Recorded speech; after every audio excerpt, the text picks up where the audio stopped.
నమస్తే welcome to our channel నేను సౌజన్య breaking news చూస్తున్నాము వైఎస్ఆర్సీపీలో తిరుగుబాటు మొదలైంది నాయకుల దగ్గర నుంచి సో ఎంఎస్ బాబు గారు తీవ్ర విమర్శలు చేశారు జగన్మోహన్ రెడ్డి పైన మరి అంశానికి సంబంధించి మనతో మాట్లాడడానికి పూర్తి విశ్లేషణ మనకు తెలియజేయడానికి ఈ రోజు మనతో పాటు ఉన్నారు senior journalist senior political analyst CS Rao garu ఉన్నారు వారితో మాట్లాడదాం నమస్తే రావు గారు నమస్తే సౌజన్య ఎంఎస్ బాబు వైఎస్ఆర్ కాంగ్రెస్ పార్టీ పైన అలాగే జగన్మోహన్ రెడ్డి పైన విమర్శల వర్షాలు కురిపిస్తున్నారు సో ఆయనకి సీట్ ఇవ్వకపోవడానికి సంబంధించి సో దీన్ని బట్టి ఈ తిరుగుబాటు అనేది ఈయనతో మొదలైందా లేకపోతే ఇంకొంచెం అగ్రెసివ్ గా వెళ్ళేటువంటి అవకాశం ఉంది అంటారు ఎందుకంటే ఇంతకుముందు రాజీనామాల పర్వం మనం చూసాము ఇప్పుడేమో విమర్శల బాణాలు వర్షాలు కురిపిస్తున్నారు జగన్మోహన్ రెడ్డి పైన ఏంటి అంటారు ఆంధ్రప్రదేశ్ లో ఓటీ సౌజన్య ఇప్పుడు వైఎస్ఆర్ కాంగ్రెస్ పార్టీ అయితే జగన్మోహన్ రెడ్డి మీద తిరుగుబాటు అనేది ఇప్పుడు స్టార్ట్ కాలేదు ఆల్రెడీ 1.5 years బ్యాకే ఆయన మీద తిరుగుబాటు స్టార్ట్ అయింది కాకపోతే నివురుపట్టిన నిప్పులాగా ఆ పార్టీలో పరిస్థితి ఉంది 151 మంది ఎమ్మెల్యేలతో బలమైనటువంటి పార్టీ ఏర్పడింది కాబట్టి ఎవరి వాళ్ళే సైలెంట్ గా ఉన్నారు అసంతృప్తి ఉన్నప్పటికీ అసహనం ఉన్నప్పటికీ కూడా సమయం కోసం వేచి చూస్తున్నారు ఎందుకు చెప్తున్నానంటే దాదాపు 1.5 years బ్యాకే చాలా మంది అమరావతి రాజధాని విషయంలో వ్యతిరేకంగా మాట్లాడారు కృష్ణా గుంటూరు జిల్లాలకు సంబంధించినటువంటి ఎమ్మెల్యేలు వైఎస్ఆర్ కాంగ్రెస్ పార్టీకి సంబంధించిన ఎమ్మెల్యేలే చాలా మంది వ్యతిరేకంగా మాట్లాడారు కొంతమంది ఏమో చెప్పలేనటువంటి పరిస్థితిలో ఉన్నారు కొంతమంది ఏమో బయటికి ఆల్రెడీ వాళ్ళ అభిప్రాయాన్ని వ్యక్తిగతమైన అభిప్రాయం అన్నట్టు చెప్పారు వ్యక్తిగతమైన అంటే పార్టీ అభిప్రాయం వేరు వ్యక్తిగతమైనటువంటి అభిప్రాయం వేరు వ్యక్తిగతమైనటువంటి అభిప్రాయాన్ని చెప్తూ గుంటూరులోనే రాజధాని అమరావతి ఉండాలి అమరావతి రాజధాని గుంటూరు కృష్ణా మధ్యలోనే ఉండాలి అని చెప్పి ఆ పార్టీలో ఉండేటువంటి ఎమ్మెల్యేలు అందరూ కోరుకుంటున్నారు కాకపోతే పార్టీ నిర్ణయానికి మేము శిరోధార్యం కాబట్టి పార్టీ ఏ నిర్ణయం తీసుకుంటే ఆ నిర్ణయానికి కట్టుబడి ఉంటామని చెప్పి చెప్తూ ఉన్నారు సో చెప్తున్నటువంటి క్రమంలో ఆల్రెడీ ఇద్దరు ఎమ్మెల్యేలు గుంటూరు సంబంధించిన ఎమ్మెల్యేలు ఆర్కే గానీ లేదంటే ఉండవల్లి శ్రీదేవి కానీ ఇద్దరు కూడా వెళ్ళిపోయారు గతంలో కూడా ఇప్పుడు ప్రకాశం జిల్లా కందుకూరు సంబంధించిన ఎమ్మెల్యే సిట్టింగ్ ఎమ్మెల్యేగా ఉన్నట్టు మానుకుంట మహేందర్ రెడ్డి ఆయన కూడా నేను ఒక తట్ట మట్టి కూడా వేయించలేని పరిస్థితిలో ఉన్నాను గతంలో ఎప్పుడు లేదనేది ఆయన కూడా అసంతృప్తి వ్యక్తం చేశారు ఆ తర్వాత నెల్లూరు జిల్లాకు సంబంధించినటువంటి ఆనం రామనారాయణ రెడ్డి కానీ లేదంటే కోటమిరెడ్డి శ్రీధర్ రెడ్డి కానీ వీళ్ళు కూడా ఏం చెప్పారు మేము కనీసం ఒక రోడ్డు కానీ ఒక కాలువ పూడి చేసుకోలేని పరిస్థితిలో ఉన్నాము ఇలాంటి ప్రభుత్వాన్ని నేను ఎప్పుడు చూడలేదని చెప్పి ఆనం రామనారాయణ రెడ్డి చెప్పడం జరిగింది ఎందుకంటే 40 సంవత్సరాలు పైగా రాజకీయపరమైన అనుభవం ఉన్నటువంటి లీడర్ ఆయన ఆనం అలాంటి ఆయనే జగన్మోహన్ రెడ్డి పరిపాలనను వ్యతిరేకించారు సో అలాగే వైజాగ్ లో కూడా విశాఖపట్నానికి సంబంధించినటువంటి విశాఖ జిల్లాలో ఉండేటువంటి కొందరు ఎమ్మెల్యేలు గోదావరి జిల్లాలో ఉండేటువంటి ఎమ్మెల్యేలు జగన్మోహన్ రెడ్డికి వీర భక్తులుగా ఉన్నటువంటి కొంతమంది ఎమ్మెల్యేలు కూడా ఇంక్లూడింగ్ బాలినేని శ్రీనివాస్ రెడ్డి మాజీ మంత్రి ఆయన కూడా జగన్మోహన్ రెడ్డి వాలకాన్ని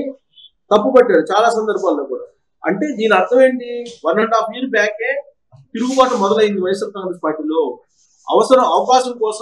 అవసరం దృష్ట్యా వాళ్ళు కొనసాగుతున్నారు అవకాశం కోసం చూస్తూ అవసరం కోసం ఆ పార్టీలో కొనసాగుతూ ఉన్నారు ఇప్పుడు తాజాగా తీసుకుంటే కనుక తాజా పరిణామాలు తీసుకుంటే కనుక ఆల్రెడీ మొదటి విడత లిస్టు బయటకు వచ్చింది రెండో విడత లిస్టు బయట పెట్టడానికి భయపడుతూ ఉన్నారు జగన్మోహన్ రెడ్డి కారణం ఏంటంటే తిరుగుబాటు మరింత ఎక్కువ అవుతుందేమో అనేటువంటి ఆలోచనతోటి అలాగే చిత్తూరు జిల్లాకు సంబంధించినటువంటి పోతలపట్టు ఎమ్మెల్యే ఎంఎస్ బాబు ఆయన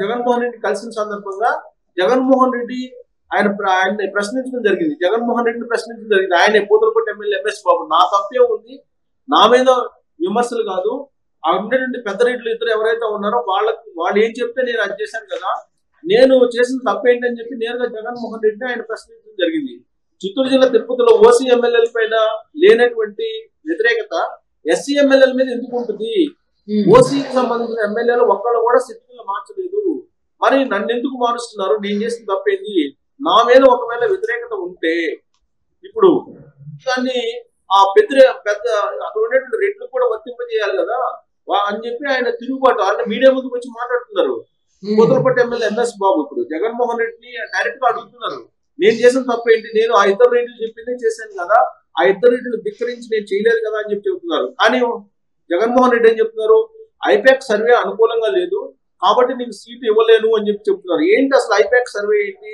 ఐపాక్ ఎవరు ఐపాక్ చెప్పినట్టు ఇస్తారు ఆ సీట్ అని అంటే ఐపాక్ కు సంబంధించినటువంటి వ్యవస్థాపక అధ్యక్షుడు ఎవరైతే ఉన్నారో ప్రశాంత్ కిషోర్ ఇప్పుడు ఆయనే జగన్మోహన్ రెడ్డి పరిపాలన మీద వ్యతిరేకంగా ఉన్నారు దాంట్లో భాగంగానే ఇటీవల చంద్రబాబు నాయుడు కూడా ఆయన కలవడం జరిగింది, భేటీ కావడం కూడా జరిగింది. ఒక సందర్భంలో జాతీయ స్థాయిలో జగన్మోహన్ రెడ్డి 2019లో అనవసరంగా నేను గెలిపించేదానికి ప్రయత్నం చేస్తున్నాను, కానీ ఆంధ్రప్రదేశ్ పరిస్థితి ఇప్పుడు బాగాలేదు, నేను ఇలా అనుకోలేదు జగన్మోహన్ రెడ్డి గురించి అని చెప్పి ప్రశాంత్ కిషోర్ డైరెక్ట్ గా జాతీయ మీడియాలో ప్రస్తావించడం జరిగింది. ఇప్పుడు ఎన్నికలకు సంబంధించి టికెట్లు ఆ విషయానికి సంబంధించి మనం మాట్లాడుకున్నట్లయితే ఒక సర్వేని పట్టుకుని ఒక పొలిటికల్ పార్టీ టికెట్లు ఇస్తుందంటారా ఎంపీలకు కానీ ఎమ్మెల్యేలకు కానీ? సో ఇంతకు ముందు ఎప్పుడైనా ఇలా జరిగిందా? కేవలం ప్రశాంత్ కిషోర్ చెప్తున్నారు కాబట్టి వీళ్ళకి వ్యతిరేకత ఉంది, వీళ్ళకి లేదు అనేసి దాన్ని బట్టి టికెట్ ఇస్తున్నారంటారా వైఎస్ఆర్ కాంగ్రెస్ పార్టీలో? ఇప్పుడు ప్రతిసారి కూడా అన్నిటికీ ఒకే మంత్రం కాదు కదా. ఇప్పుడు పెళ్లికి తగ్గినానికి ఒకే మంత్రం ఉండదు. 2019లో ఐపాక్ చెప్పినట్టు నేను చేశాను కాబట్టి 150 స్థానాల్లో గెలిచి నేను ముఖ్యమంత్రి అయ్యానని చెప్పి జగన్మోహన్ రెడ్డి భావిస్తున్నారు. అందుకే గుడ్డిగా ఐపాక్ సర్వేని నమ్ముతున్నారు. కానీ ఆ రోజు ఐపాక్ ఎవరి చేతిలో ఉంది? ప్రశాంత్ కిషోర్ చేతిలో ఉంది. ప్రశాంత్ కిషోర్ ఇప్పుడు లేడు. ప్రశాంత్ కిషోర్ కి ఐపాక్ సంబంధం లేదు. ఐపాక్ లో ఉన్నటువంటి ప్రధానమైనటువంటి షేర్ అంతా కూడా 80% జగన్మోహన్ రెడ్డి అండ్ టీం కొనుగోలు చేస్తుందని చెప్పి ఇటీవల వచ్చినటువంటి న్యూస్. ఐపాక్ నిర్వహిస్తుంది, ఐపాక్ సంబంధించి గైడెన్స్ ఇస్తున్నారు చెవిరెడ్డి భాస్కర్ రెడ్డి ఆధ్వర్యంలో ఉంది అని చెప్పి చెప్తున్నారు. చెవిరెడ్డి భాస్కర్ రెడ్డి ఎవరు? వైఎస్ఆర్ కాంగ్రెస్ పార్టీకి సంబంధించిన కీలకమైనటువంటి నేత. ఆయన జగన్మోహన్ రెడ్డికి రైట్ హ్యాండ్. సో కాబట్టి ఐపాక్ అనేది ఇప్పుడు జగన్మోహన్ రెడ్డి ఏం చెప్తారో, జగన్మోహన్ రెడ్డికి ఏం కావాలో ఆ విధంగా అనుకూలమైన సర్వే ఇచ్చేటువంటి సంస్థగా మారిపోయింది. కానీ గతంలో ఐపాక్ ఉన్నటువంటి గుడ్విల్ వేరు, ఇప్పుడు ఐపాక్ ఉన్నటువంటి గుడ్విల్ వేరు. అక్కడ ఆల్రెడీ 80% షేర్లు ఐపాక్ కి జగన్మోహన్ రెడ్డి అనే టీం కొనుగోలు చేస్తుందని చెప్పి వినిపిస్తుంది ఇప్పుడు. సో కాబట్టి ఆ విషయాన్ని చంద్రబాబు నాయుడు కలిసిన తర్వాత ప్రశాంత్ కిషోర్ చెప్పడం జరిగింది అఫీషియల్ గా. ఎందుకంటే చంద్రబాబు నాయుడు ప్రశాంత్ కిషోర్ ఇద్దరు కలిసిన తర్వాత ఇమీడియట్ గా ఆయన చంద్రబాబు నాయుడుకి సహాయ సహకారాలు అందించబోతున్నామని చెప్పి ఒక ఒపీనియన్ అనౌన్స్ చేసిన తర్వాత కూడా ఐపాక్ ఒక ట్వీట్ చేయడం జరిగింది. ఐపాక్ 2019 నుంచి జగన్మోహన్ రెడ్డికే పనిచేస్తున్నాం, ఇప్పుడు కూడా పనిచేస్తున్నాం, రాబోయేటువంటి ఎన్నికల్లో కూడా జగన్మోహన్ రెడ్డి గెలిపించడానికి ప్రయత్నం చేస్తామని చెప్పి ఒక ట్వీట్ చేయడం జరిగింది. అంటే దాని అర్థం ఏంటి? ఇప్పుడున్నటువంటి ఐపాక్ సంబంధించి ప్రశాంత్ కిషోర్ కి ఎలాంటి సంబంధం లేదు. ప్రశాంత్ కిషోర్ వేరు, ఐపాక్ వేరు. ఇప్పుడు ఏంటంటే ఐపాక్ సంస్థ అనేది వైఎస్ఆర్ కాంగ్రెస్ పార్టీ ఆధీనంలో నడుస్తుంది అనేది వినిపిస్తుంది. కాబట్టి జగన్మోహన్ రెడ్డి అది చేసి పెడుతుంది సర్వేలు. కాబట్టి జగన్మోహన్ రెడ్డికి అనుకూలంగా సర్వేలు చేసి పెట్టడం అంటే ఎస్సీలు, ఎస్టీలు, బీసీలు మార్చేయడమే. సో కాబట్టి ఎస్సీలకు అన్యాయం చేస్తున్నారు అనేది ఇప్పుడు ఎంఎస్ బాబు చేస్తున్నట్టు ఆరోపణలు. అంటే ఎంఎస్ బాబుకి నిరాకరించడానికి కూడా కారణం ఏంటంటే జగన్మోహన్ రెడ్డి చెప్పింది. సో ఐపాక్ సర్వే ప్రకారం మీకు అక్కడ వ్యతిరేకత ఉంది అని. అంటే ఐపాక్ ఇచ్చేటువంటి సర్వే ఎలా ఉంది అంటే అక్కడ ఉన్నదానికంటే లేనిది ఏదైతే ఉందో అది చెప్పినట్టుగానే అనిపిస్తుంది. సో ఇలాంటి లేని దాన్ని చూపించేటువంటి సర్వేని బేస్ చేసుకుని ఒక టికెట్ నిరాకరించడం అనేది ఎంతవరకు కరెక్ట్? అది తట్టుకోలేకనే ఇప్పుడు వైఎస్ఆర్ కాంగ్రెస్ పార్టీ పైన ఎంఎస్ బాబు గారు తిరుగుబాటుని స్టార్ట్ చేశారని చెప్పేసి అని కూడా అంటున్నారు. ఏమంటారు? సో ఇప్పుడు ఆ తిరుగుబాటు అనేది ఎంఎస్ బాబు తోటి ఇప్పుడు కొత్తగా వచ్చినటువంటి తిరుగుబాటు కాదు. ఆల్మోస్ట్ 1.5 years నుంచి తిరుగుబాటు ఉంది. ఇప్పుడు కాబట్టి తారాస్థాయికి చేరుతుంది. అది అంచెలంచెలుగా తారాస్థాయికి చేరుతున్నటువంటి పరిస్థితి మనకు కనిపిస్తుంది. అందుకే ఆ తారాస్థాయికి చేరకుండా మూకుమ్మడిగా ఒకసారిగా ఆయన మీద తిరుగుబాటు చేయకుండా విడుదల వారీగా లిస్ట్ ఏదో విడుదల చేయాలని చెప్పి అనుకుంటున్నారు. ఫస్ట్ లిస్ట్ విడుదల చేసిన తర్వాత వచ్చినటువంటి అసంతృప్తుల్ని గమనిస్తూ ఉన్నారు, అసహనాన్ని గమనిస్తూ ఉన్నారు. అందుకే రెండో లిస్టు విడుదల చేయకుండా ఆయన దాచిపెట్టుకున్నారు. ఇప్పుడు ప్రస్తుతం జగన్మోహన్ రెడ్డి చేతిలో ఉంది. ఇప్పుడు రెండో లిస్టు కనుక విడుదలైతే రాబోయేటువంటి రోజుల్లో ఎంఎస్ బాబు లాంటి వాళ్ళు అనేక మంది తయారవుతారు. అలాగే ఇప్పుడు మంగళవారం రోజు సీఎం క్యాంప్ ఆఫీస్ లో ఉభయ గోదావరి జిల్లాలో లేక ఉత్తరాంధ్రకు సంబంధించిన రివ్యూ జరుగుతున్నాయి. దాదాపు ఉభయ గోదావరి జిల్లాలో 7 మార్చేటువంటి అవకాశం ఉంది, ఉత్తరాంధ్రలో 6 మార్చేటువంటి అవకాశం ఉంది, కృష్ణా గుంటూరులో 5 మార్చేటువంటి అవకాశం ఉంది, ప్రకాశం జిల్లాలో ఒక 4 మార్చేటువంటి అవకాశం ఉంది, అలాగే నెల్లూరు జిల్లాలో ఒక 6 మార్చేటువంటి అవకాశం ఉంది, చిత్తూరు జిల్లాలో 1-2 మార్చేటువంటి అవకాశం ఉంది. ఇలా జిల్లాల వారీగా ఎంతమందిని మార్చబోతున్నారు అనేది ఇప్పుడు ఆల్రెడీ లిస్ట్ అవుట్ చేశారు. దాని ప్రకారంగా చూసుకుంటే కనుక ఎవరెవరినైతే మారుస్తున్నారో ఆ మార్చిన వాళ్ళు అందరూ కూడా ఎంఎస్ బాబులు అవుతారు. డెఫినెట్ గా ఎంఎస్ బాబులు అవుతారు.